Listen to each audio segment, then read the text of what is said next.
Last night in baseball, the Brewers are MLB's first 70-win team. Last night in baseball, the Brewers are MLB's first 70-win team. There is always baseball happening, almost too much baseball for one person to follow themselves. Don't worry, we're here to help you by figuring out what you missed but shouldn't have. Here are all the best moments from last night in Major League Baseball.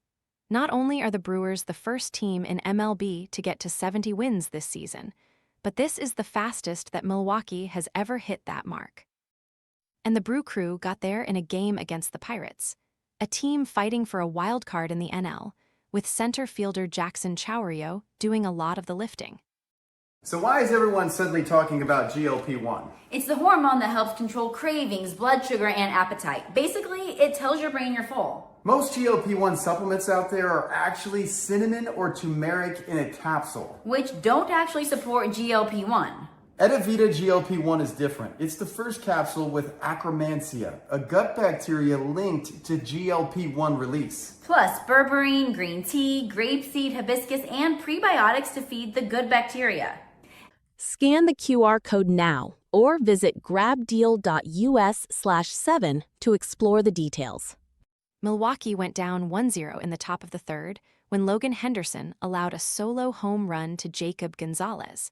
But Chourio came up in the bottom of the third and evened things back up with a 399-foot blast.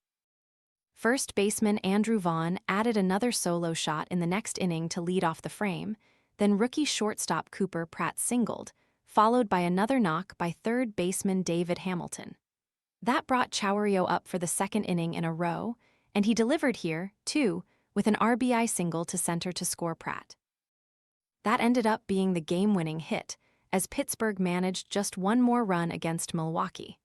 Henderson might have allowed that early dinger, but ended up going 6 innings with just a pair of runs against him, while striking out 8 against a single walk. The Pirates' bullpen did a pretty good job on a night when starter Jard Jones lasted just 4 innings, but the damage had already been done. 70 wins, before anyone else, and the Pirates knocked back under .500. And how did the Brewers get there first? Well, it's tough to blame brand new Dodgers starter and prize of the trade deadline Tarik Skubal for Tuesday's loss. He went 6 innings with 6 strikeouts against 2 walks, while giving up 4 hits and 2 runs. 2 runs was too many for the Dodgers' offense, however, and the Cubs took the second game of this series just like the first, pushing Los Angeles' losing streak to 5 games. That's tied for the second longest losing streak for the Dodgers since 2019. Los Angeles actually went up 1-0 on a homer by former Cubs outfielder Kyle Tucker in the top of the second. But shortstop Dansby Swanson evened things up 1-1 in the third with a 401-foot shot to center field off Skubal. Second baseman Nico Hoerner would then add another run in the 6th on a single, giving the Cubs the run they nearly scored a batter before when right fielder Seiya Suzuki was thrown out at home for the second out of the inning. Skubal would finish the inning but be replaced by Alex Vesia for the 7th, which led to center fielder Pete Crow Armstrong driving in the 3rd run. Then, after Vesia was lifted for Evan Phillips, Suzuki singled PCA in to make it 4-1 Chicago. The Cubs added another before it was over, with Hoerner hitting a solo shot off Edwin Diaz, and Chicago would win 5-1. The Cubs are the top wildcard in the NL and 5 games up on that spot, sitting 5.5 behind the MLB-leading Brewers in the NL Central. The Dodgers certainly aren't actually a bad team. This is a 5-game stretch, and all, but as MLB's Mike Petriello pointed out on social media on Wednesday morning, Los Angeles does have the 5th worst bullpen era in the majors, 5.16, over the last month, and are 20th in runs scored in the same stretch. Shohei Ohtani isn't a two-way player for an indefinite length of time.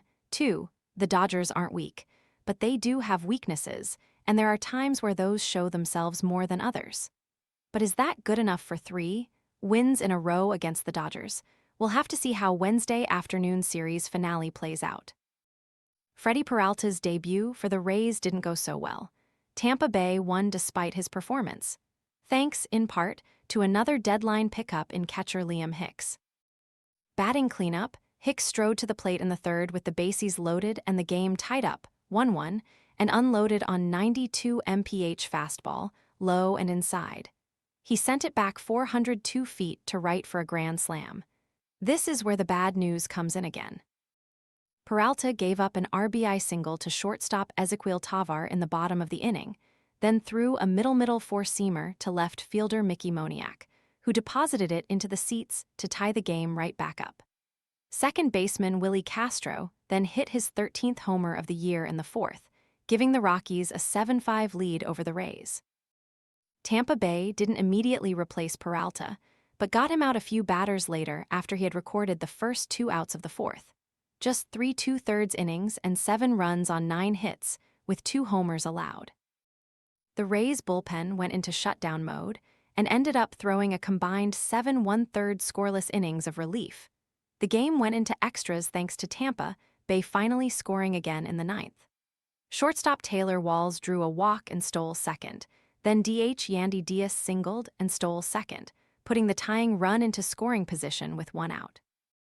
First baseman Jonathan Aranda drove them both in with a single. In the top of the 11th, a wild pitch scored lead runner Ben Williamson after Walls had pushed him to third with a sac bunt. Third baseman Junior Caminero then singled in Diaz, who had doubled in between these events, and Tampa Bay was up 9-7, the same score it would win by. The Braves had won 5 in a row, but were in danger of letting the Marlins get in the way of a 6th straight W. Even after third baseman Austin Riley went deep in the 7th to make it a 3-0 game. In the top of the 9th, Raisel Iglesias came into the game up 4-0 and gave up a ground rule double to second baseman Otto Lopez, then walked left fielder Heriberto Hernandez. Center fielder Jacob Marcy singled, loading the bases, and third baseman Leo Jimenez singled in a pair to cut the lead in half. A fly out meant Miami was down to its final out with the tying run on first, so the Marlins attempted a double steal to try to get both runners into scoring position. 9-batter, second baseman Javier Sanoja was at the plate. He hasn't been terrible this year, though, and has been hitting decently of late, so with Iglesias still in and struggling a bit, and the top of the lineup due up, this felt a bit impatient. Miami paid for that with the loss, but Atlanta notched its 6th win in a row. What's a little playful shoving and dead weight between friends? For one night, anyway, there is more series to play and all. But the Red Sox really tried to make a point of this all at once. Following an RBI single by first baseman Wilson Contreras in the first, third baseman Caleb Martin took White Sox starter Davis Martin over the monster in left for a grand slam. That was no cheap shot. Either StatCast projected it at 401 feet if those pesky seats, different than that pesky pole, mind weren't in its path. Left fielder Jarren Duran then followed up with a solo shot to make it 6-0, and in the 5th right fielder Wilyer Abreu hit his 18th homer of the year 7-1. Fast forward to the 8th inning, and it's 13-2 Red Sox. Abreu comes to the plate again and goes deep again, this one a 419-foot shot to center. Boston got away with an uneasy performance from Patrick Sandoval, who walked 4 batters and allowed 6 hits in 5 innings of work, but limited the White Sox to 2 runs anyway. The offense did more than its fair share, and the Red Sox are now a season-best 10 games over .500 with the second-best run differential in the American League, behind only the Yankees.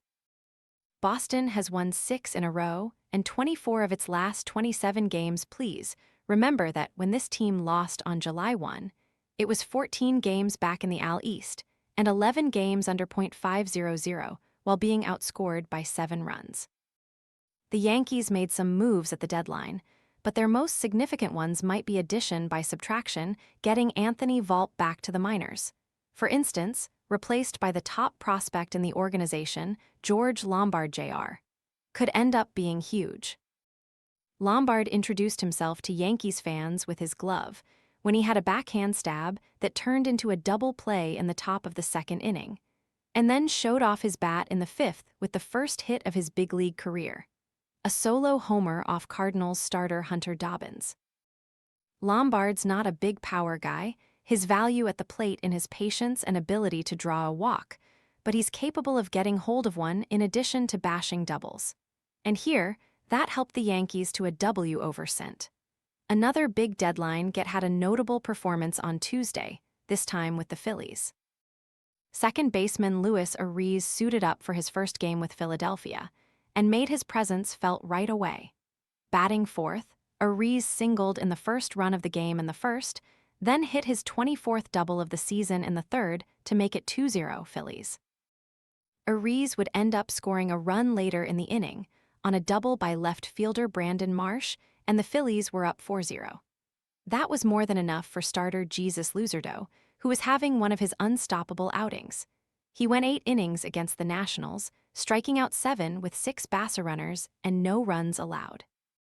Bryson Stott at third, Bryce Harper in right, Alec Boehm at first, and Luis Ariz at second is a defensive alignment that might not work out. But the Phillies believe they need the extra bat, and Ariz, who has seriously improved defensively and is once again leading the NL in batting average after a couple of down years, might just be the one they need. The Reds called up one of their top prospects, Hector Rodriguez, and he very nearly got his first big league hit in his first game in the majors.